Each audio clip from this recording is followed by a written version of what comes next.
টানা কয়েকদিন কনকনা শীতের মধ্যে আজকের দিনটা অসম্ভব সুন্দর একটা দিন ছিল। সারাটা দিন যেমন একটা চরম মিষ্টি একটা রোদ ছিল, আর সূর্যাস্তটাও আজকে অসম্ভব সুন্দর ছিল। তা আমি আজকে বাসায় যখন যাচ্ছি তখন অ্যাকচুয়ালি আমার একটা ফুল দেখে আমার পুরো চোখটা পুরা ধাঁধায় যায়। এত সুন্দর ফুল, পুরো একটা অরেঞ্জি একটা কালারের একটা ফুল। এই ফুলটার নাম হচ্ছে অরেঞ্জ ট্রাম্পেট ভাইন। এই ফুলটা খুব দ্রুত মানে ছড়ায় যায়, এটা এই স্পেশালি উইন্টারে হয়। মানে এই বাসাটা দেখে মনে হচ্ছিল কারো যেন হলুদ হবে আজকে। মানে এত সুন্দর লাগতেছিল পুরো বাসাটা, ওরা এত সুন্দর করে গাছটাকে মেনটেন করছে।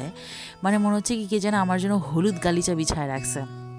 তো গাড়িটা পার্ক করে আমি অ্যাকচুয়ালি এই চারপাশে না হেঁটে অ্যাকচুয়ালি লোভটা সামলাইতে পারলাম না, আর অনেকগুলো ছবি তুলছি, আপনাদের সাথে শেয়ার করলাম। ভাবলাম আপনারাও একটু দেখেন না উইন্টারে আমাদের এখানে অস্ট্রেলিয়াতে কি ফুলটা ফোটে।